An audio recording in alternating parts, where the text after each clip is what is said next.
Армысыздар, құрметті әріптестер, сіздермен бірге Дара KZ. Бүгін біз әдеттегідей қызықты жаңашыл бағдарламаны бірге үйренетін боламыз. Ол үшін ең алдымен Дара KZ каналына жазылуды ұмытпаңыздар.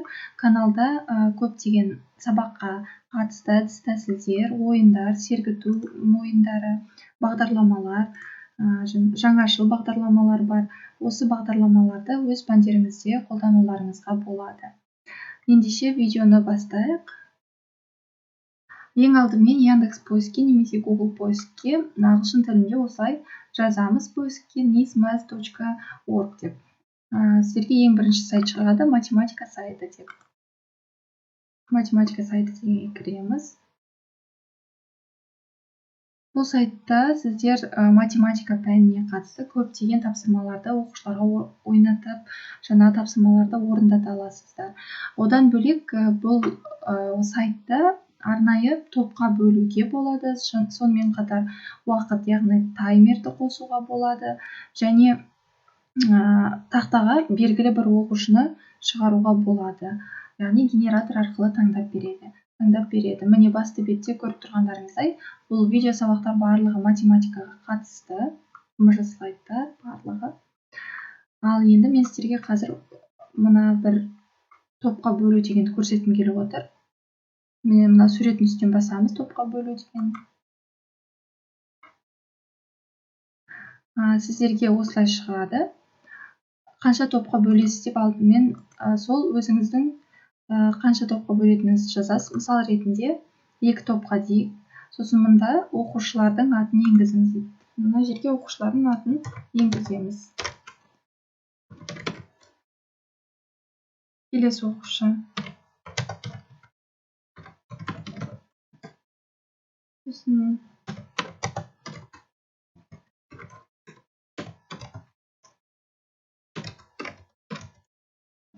деп барлық оқушыларды енгізіп шығасыз, содан кейін топқа бөлу дегенді басасыз. Міне бірінші топта Мөлдір және Айдын болады, екінші топта Айжан және Бекзат болады.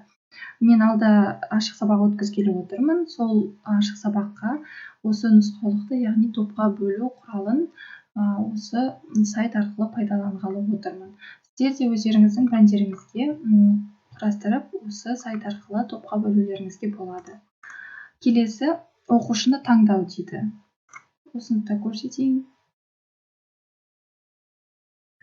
Бұл жерде тақтаға белгілі бір оқушыны шығара аласыз. Осы генератор арқылы ең алдымен міне қанекей кім шығады дейді. Оқушылар тізімі дегенді басамыз. Мұнда тізім енгізіліп тұр. Бұны өшіріп тастауыңызға да болады, немесе ары қарай жазуыңызға болады, егер оқушыңыздың аты болса. Мысалы, мұнда жазайық. Оқушылардың атын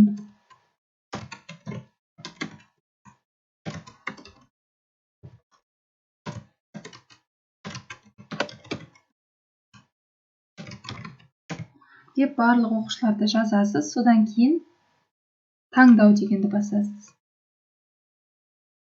Мөлдір дейді. Таңдалған оқушы Мөлдір. Тақтаға Мөлдір шығуы қажет. Мөлдір сабақта айтып, сұраққа жауап берген соң тізімнен алып тастау дегенді басасыз. Қайтадан таңдау. Келесі оқушы Асыл.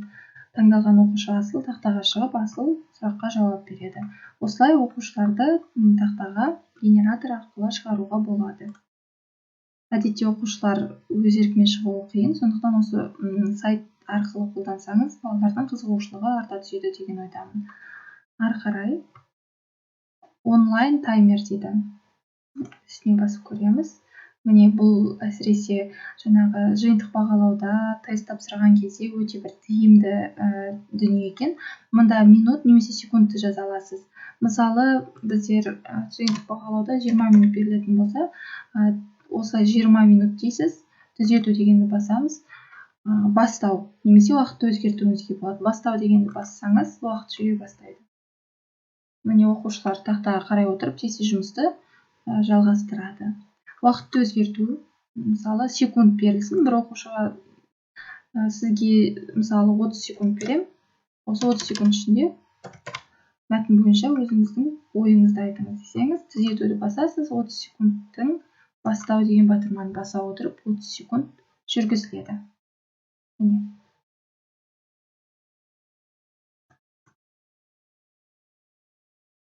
бастау дегенді бассаңыз қайтадан тоқтатылады. Бұл таймердің бір жақсы тұсы осы жаңағы тест бергенде, бір белгілі мәтінді оқығанда, топтық жұмыста, әр тапсырманың алдында біздер жаңағы оқушыларға айтамыз ғой, мына тапсырмаға 2 минут беріледі, мына тапсырмаға топаралық жұмысқа 5 минут беріледі дегенде осы таймерді қосып қоя аласыздар. Ары қарай сөз жасыру деген ойынды көрейік.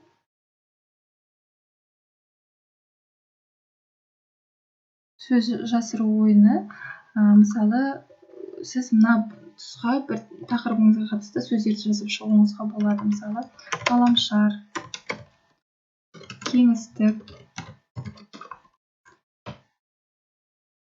планета, ғарышкер, құрастыру дегенді басасыз. Енді осы тұстан оқушылар жасырылған сөзді көрсету дегенді басасыз. Ғаламшар, кеңістік, планета, ғарышкер сөздерін табуы қажет. Іздеп көрейік біз де бірге. Ғарышкер. Міне, ғарышкер деген сөз мұнда тұр. Ғарышкер деген сөз табылды. Бір оқушы тапты, келесі оқушы кеңістікті іздеу керек, одан кейін планетаны, ғарышкерді сөзін табады, ғаламшар сөзін табады, сосын оқушылар тауып болған соң шешімін көрсету дегенді басамыз. Міне, ғарышкер сөзі, ғаламшар, кеңістік және планета сөзі. Осылай сөз жасыруға болады осы сайтта. Міне, осындай бір пайдалы, тиімді сайт екен. Осы сайтпен де жұмыс жасап көрсеңіздер болады. Келесі бір әдіс, жаңағы ойын деп айтуға болады. Онлайн с помощью таблицы Шульте. Міне, кірген кезде ең астына басасыздар старт. Оқушылар мына секундтың ішінде тез бір санын табу керек мұнда. 1, енді 2 санын табу керек. 2, 3 санын табу керек. 4, 5 қайда? Міне, ең жылдам оқушы кім екен деп оқушыларды осылай жылдамдығын арттыруға болады. 8, 9 қайда? 9, 10. 26 секундта бір оқушы жауап берді, мысалы. Осылай Шульте таблицасын қолдануға болады. Сергіту мақсатында немесе қоңырауда оқушылардың есте сақтауын немесе жылдамдығын арттыруға болады. Міне, әріптестер, бүгінгі видеода мен осындай жаңағы сайтты сіздерге көрсеткім келді. Осы сайтпен жұмыс жасап көріңіздер. Осы сайтқа кіріп, математикаға қатысты көптеген ойындар, арифметикалық тапсырмалар бар. Соларды өздеріңіз құрастырып, тапсырмаларды оқушыларға берулеріңізге болады. Видеоны соңына дейін көргендеріңізге рахмет. Барлықтарыңызға сәттілік тілеймін. Назарларыңызға рахмет.